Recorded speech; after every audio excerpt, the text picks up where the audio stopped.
Good morning, champion. This is Professor Aswaran from Government College of Technology. I am my technical champion Chandru Alangi. இன்னைக்கு என்ன பார்த்தோம்னா சந்துரு வந்து ஒரு test conduct பண்ணாரு. அதுல டைப்ஸ் ஆஃப் மெட்டீரியல் பத்தி ஒரு சூப்பரான கேள்வி கேட்டிருந்தாங்க. டைப்ஸ் ஆஃப் மெட்டீரியல் பத்தி ஒரு சூப்பரான கேள்வி கேட்டிருந்தாங்க. என்னன்னா அனிசோட்ரோபிக் மெட்டீரியல்னா என்ன அப்படிங்கிறது. அதுல பாத்தீங்கன்னா சந்துரு மட்டும் இல்ல நிறைய பேர் வந்து தப்பா எழுதினாங்க. இந்த கேள்விக்கு வந்து சந்துரு வச்ச டெஸ்ட்டுக்கு நிறைய பேர் வந்து தப்பா எழுதினாங்க. என்னடா ஏன் தப்பு பண்றாங்க? இவ்வளோ சூப்பரா படிக்கிறவங்க எல்லாருமே வந்து ஏன் தப்பு பண்றாங்க அப்படின்னு சொல்லி சந்துருக்கு ஒரு நிமிஷம் ஸ்டன் ஆகிட்டாரு. அப்பதான் நான் சொன்னேன், இது வந்து விக்கெட் டேக்கிங் கொஸ்டின், தப்பு பண்றது இயல்பு தான். அனிசோட்ரோபிக் மெட்டீரியல்லாம் அது தெளிவாகவே தெரியும், சிம்பிள் கொஸ்டின் தான். ஆனால் வந்து விக்கெட் டேக்கிங் கொஸ்டின் வெரைட்டி ஜாஸ்தியாக இருக்குது அப்படின்னு சொல்லிட்டு சொன்னேன்.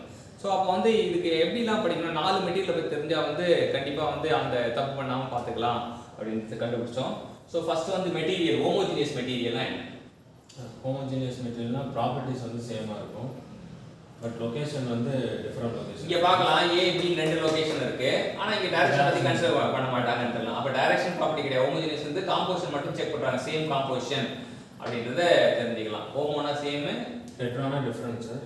லொகேஷன் வந்து டிஃபரெண்ட் லொகேஷன். அதுவும் இது ரெண்டுத்துக்குமே டிஃபரெண்ட் லொகேஷன் தான். ஹோமோஜினியஸாக இருக்கட்டும் ஹெட்ரோஜினியஸாக இருக்கட்டும், ரெண்டுமே என்ன பண்ண போகிறோம், 2 டிஃபரெண்ட் லொகேஷனில் நம்ம ப்ராப்பர்ட்டிஸை வந்து இது பண்ண போகிறோம். ஸோ அதான் வந்து நம்ம கண்டுபிடிக்கிறோம்.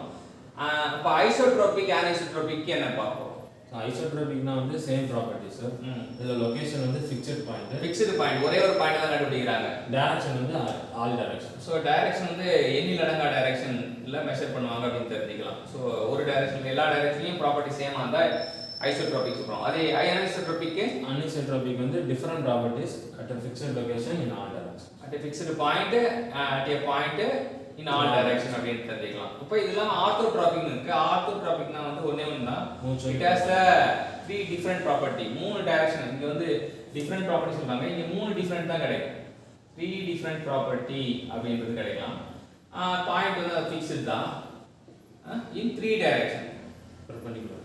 மியூச்சுவலி பெர்பெண்டிகுலர் டைரக்ஷன் அப்படின்னு தெரியலாம். அது வந்து ஆர்த்தோட்ரோபிக் சொல்லுவாங்க. ஸோ இன்னைக்கு என்னன்னா இந்த 5 மெட்டீரியலை பத்தி வந்து நம்ம அற்புதமாக தெரிஞ்சுக்கிட்டோம். ஹோமோஜினியஸ் ஹெட்ரோஜினியஸ் வந்து நமக்கு என்னன்னா 2 டிஃபரெண்ட் லொகேஷன்ல இது பண்ணுவாங்க.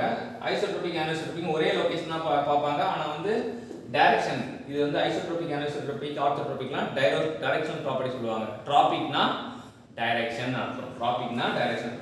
ஸோ ஆர்த்தோட்ரோபிக்னா 3 different property at 3 different direction. அனிசோட்ரோபிக்னா different property at a point in all direction.